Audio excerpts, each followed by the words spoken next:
And the topic for our next panel is your body from head to toe. Our moderator, Sally Frankel, who some of you may know, she is without a voice. So Sonia Satra has volunteered to step in. And for you, those of you who were here from the beginning, Sonia did our keynote. Sonia is a mind-body coach. She's an author. She's president of the National Speakers Association, and she's ready to go at a minute's notice. So thank you, Sonia, for filling in.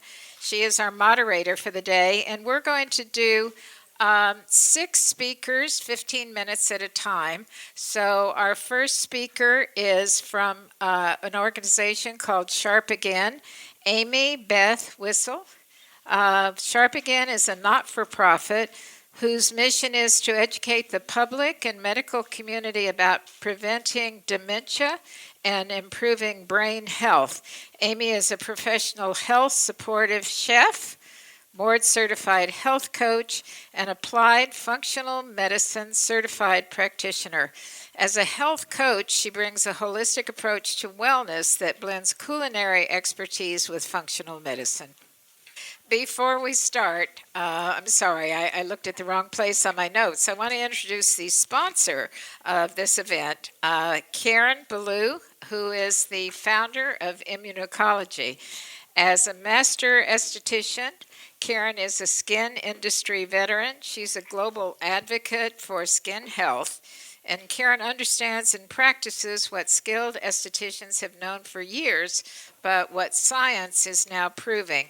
And that is that skin is more than just an aesthetic feature. It's the body's largest organ, deeply connected to overall health, emotional well-being, and even cognitive function. And thank you again, Karen, for being a sponsor of this event. Thank you, Ann. Into the Renewal. Thank you, Ann, Cheryl, and everyone. First of all, I want to say, I love that intro because a lot of things going on there. But most of all, I only have 3 minutes, right? And so for that reason, maybe less now. Oh, no, 2. Okay. So I always say I can't talk. I have a lot to say. But one thing I wanted to say and share with everyone here, I've met a lot of you who are in the audience. And one thing that's happened over the past year and a half is that I am the first and only partner to Blue Zones. And I don't know how many of you have seen the Blue Zones Netflix documentary. Well, it was amazing meeting Dan Buettner several years ago. And it's all about the 9 principles. There are 5 areas in the world that are Blue Zone regions, one being Costa Rica, Italy, Japan, Greece. What's really important here is that we also have Loma Linda, California. But they're in the 9 principles, and I really want all of you to look those up because they are about living better longer and the health of our body. Immunology means a study of the skin's immunity. So we're really going beyond the area of toxins in our body, but the area of how do we bring health to our body through our skin. And we're all talking about longevity. So Immunology was so honored to be the partner worldwide for the Blue Zones. And I really think that this is an important message for all of us. What we put on our body goes in our body. What we wear also is what we wear goes into our body. So today we have the most important thing for ourselves is to care about self-love, and that is self-love is taking care of ourselves and for longevity. So come by my booth. I would love to share with you more about the Blue Zones, but also about Immunology, and I have a little gift for everyone as well. So come by and please ask me any of the questions that you have on the Blue Zones. It's been an incredible journey getting to know them and to learn more about the Blue Zones and the regions. So thank you. So happy to be here. We just heard your incredible bio. You're speaking about brain health, and you're a professional health supportive chef, board-certified health coach, and applied functional medicine certified practitioner. Can you please tell us a little more about all of those amazing things? And brain health is so key, and how we can help keep our brains a little brighter. Absolutely. I'm so happy to be here with you representing Sharp again. We are a nonprofit located in Westchester, New York, and we bring to you the message of the importance of prevention. The idea that when people received a dementia diagnosis or had family members with concerns like this, it seemed that there was nothing you could do. If you received a diagnosis like this, they might tell you there's a medication that could slow things down, but you should go home and get your affairs in order. And we bring the message of the power of prevention, and also that today is the day to do something different, that there is no better time than to start now. There are things within our power that we can do in the realms of nutrition, fitness, sleep, and stress. Those are the primary four that we focus on, and we help people optimize those in order to protect their overall cognitive health. There are many things that you can do within the constructs of that. Obviously, the conventional wisdom about nutrition exists for a reason, but in addition to our medical advisory board, which we're very grateful to them for keeping us on the edge, the cutting edge of research, we also feel that the coaching model is especially powerful, because what we're asking people to do is to make changes that can be incredibly challenging, right? And you know that having accountability, that having someone to help you figure out what your unique and individual goals should be, and then how to take steps to achieve them, and to galvanize those efforts so that you continue to be successful. If you set a goal that you can't achieve, it just pushes you down, it dampens your efforts, and we want to help empower people. And that's really the mission of Sharp Again, to educate, to empower, and to support people to take an active role in their cognitive health. So in addition to these lifestyle factors that we work with people on, we also use our website as an opportunity to put together webinars for these other factors outside of lifestyle that have been pinpointed as things that are additional factors that drive dementia-related illnesses. And so some of these might be viruses that are dormant, whether it's Epstein-Barr, or it could be shingles or chickenpox. Have you had any heavy metal exposure? Do you live in a toxic environment, whether that's chemical toxins or environmental or biological? Are you living in mold? That's a really important thing to know. So that, in addition to other factors such as apnea, also asking people if they have hearing loss, if they have these other factors that might not seem as obvious, glaucoma, these things that are sort of to others on the fringe of your cognitive health. We want to encourage people to take action in these areas, to get testing where necessary, and to think of your brain the way you think of your heart, or the way you think of your reproductive health, to really empower you to take action, and hopefully to have an effect on your cognitive abilities. The message is that dementia is not natural aging, that you have a choice about the quality of your life moving forward, not just the longevity of it. Yeah, no, I'm really excited about this. I actually just got my own brain scanned because I have some late stage dementia in my family, and I've heard that it really starts with signs that you don't know as early as 40, 50, 60, correct? Sure. So if you can get in on this path right away, you can start making a difference so you don't go down the wrong path, and you can prevent it from ever even happening. So you're a functional medicine health coach. Can you say more about that? What does that mean? How does that differ from perhaps another health coach or even a regular doctor? So for many of you know functional medicine, but if you don't, essentially I help people to look at all of the factors that make up who they are. So what is your unique history, and what are you bringing to the table? How does your body respond to sugar? What sort of environmental exposures have you had as a child? All of these things that make up the picture of your story are potentially the things that might drive a disease dynamic. And what drives it for you may not be the same thing that drives dementia in my family. For instance, in my family, it absolutely stems from mold.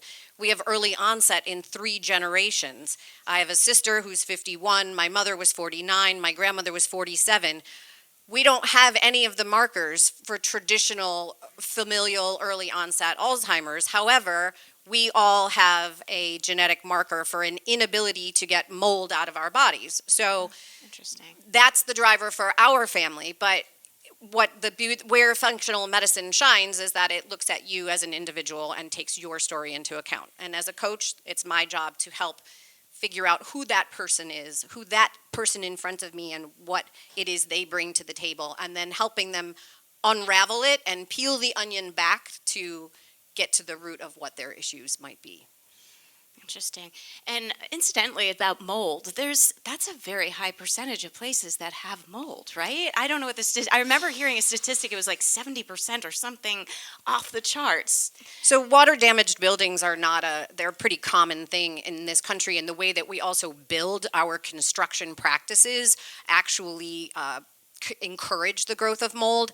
And if you have a leak in your home and you don't get to it for 24 hours, within 24 hours, that's when mold will begin growing. So, but mold might not affect you the way it affects me or someone else. So this is just one factor, but it's obviously important to know. And just on that note, many people living with chronic fatigue or fibromyalgia may have underlying environmental issues that they're not aware of, and unfortunately are just told time and time again, it's all in your head. I know, it's an interesting thing. It's the one part of the body that they don't necessarily look at, right? If you go to a doctor and you have a heart disease, they look at your heart, or lung disease, they look at your lungs. But when we have psychological issues, we don't actually always look at the brain. But There's a pill for that. Start reframing our thinking about that. So the work you're doing is really incredible. And so, I didn't get my results back yet, so maybe you could give me some tips. What am I going to hear? So what are some Brain 101 tips? Oh, okay. So obviously we want a Mediterranean, very veg forward type diet, and we want to minimize processed food as much as possible. The lead instructor where I went to school likes to say, you don't have a pantry in your left butt cheek, right? So if I am not taking in those nutrients, and then in addition I'm eating ultra processed food, not only am I not getting the nutrient that I need, but I'm also borrowing nutrient from my body in order to process these foods, because they're mostly unknown to the body, really. So I would say steering clear of ultra-processed food is incredibly important. The amount of sleep that you get, not just the amount of time that you're spending in bed, but how much sleep are you getting? What is the quality of that sleep?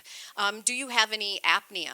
That's something that we're finding is a driver for people, because you have instances of apnea during the night, your brain thinks that you are dying, and so it's going to send you some adrenaline or some blood sugar. So the blood sugar is a key piece, and sleep is involved in that. And so sleep, stress, finding something that helps you to de-stress, whether that's meditation or a dance party or whatever it is that works for you. Exercise.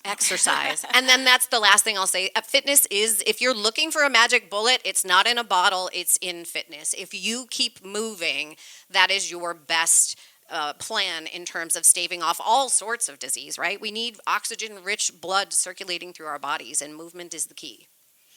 Excellent. And you talk about vitamin J. Yes. What vitamin J? What does that do for us, and how can that help our brains? Well, I think that we are inundated with information about how we can do things to help ourselves, almost to the point of fatigue, right? You should do this, and you should do that, and should, and the list gets longer and longer. And the component that we feel is missing is vitamin J, which is joy. Are you getting joy from your life, right? Yay! Yes. That's worth applauding, absolutely. And so I think, sometimes we're just bogged down with trying to get through the day to day. And so really your brain responds to having that joy in your life, and it's not to be undersold. That's great. And we have time for about a question.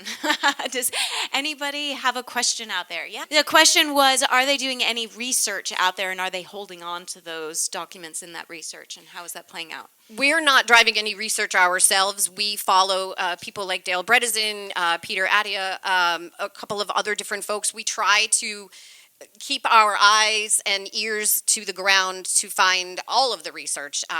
You don't want to necessarily put all of your eggs in one basket when it comes to this.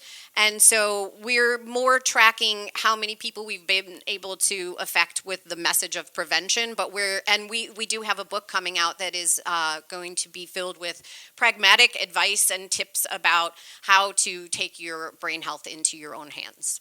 Excellent. What's the name of that book, and where can we find it? And we have one more question. Yes, are there significant biomarkers that would indicate a tendency towards dementia? Sure. The tests that they have had previously are useful, especially in terms of familial patterns.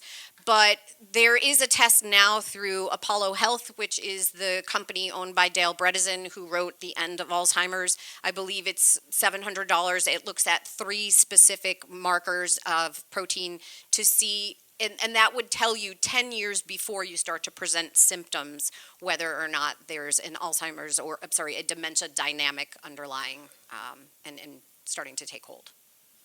Yeah, great. Anybody else? Yeah, sure. So the question is, how would you handle somebody? They're coming to you with an issue, and what would be your process? So I'll just tell you quickly, Sharp again has group coaching programs that we use, and we like a smaller model. It usually doesn't have more than 4 to 6 people in it. That includes 2 individual sessions at the beginning and at the end, and then a 4-week course of weekly meetings that include sleep, stress, fitness, and nutrition. And we find those are great opportunities to partner with people to coach them to provide accountability around meeting those goals. But in terms of how I take on an individual client, I sit down, that's about an hour to an hour and a half of essentially tell me everything there is to know about you. But, was there any potential lead exposure as a child? Did you ever have mono? I like to go through every single piece of it with a timeline, and then also very pointed strategic questions, and then build a map of that person and try to figure out, by moving backwards, as I said, unpeeling the onion, to figure out what it is that might be the unique drivers for that person, especially if it's a multi-symptom issue. And of course, I prefer to partner with that person's physician. So I know that cognitive decline can be reversed. Is there a time frame on when you can start seeing the reversal begin to happen? I imagine it's a kind of forever process, but I don't know that I could answer that because it's such an individual type of thing. I would imagine, though, that it's obvious that the sooner that you are showing signs, the sooner that you are making interventions, the more likely you would have a chance of seeing reversal. Unfortunately, in my own family, there were efforts made, but my sister was not too far gone in order to be able to have an effect. But Bredesen does have a multifactorial approach. Other doctors also do, but the main message being that you can't try to use one pill because there are so many factors that are pushing creating this dynamic that you have to address as many of them as you possibly can. Excellent. Well, thank you so much, Amy. Thank you. Beth, and check out Sharp again.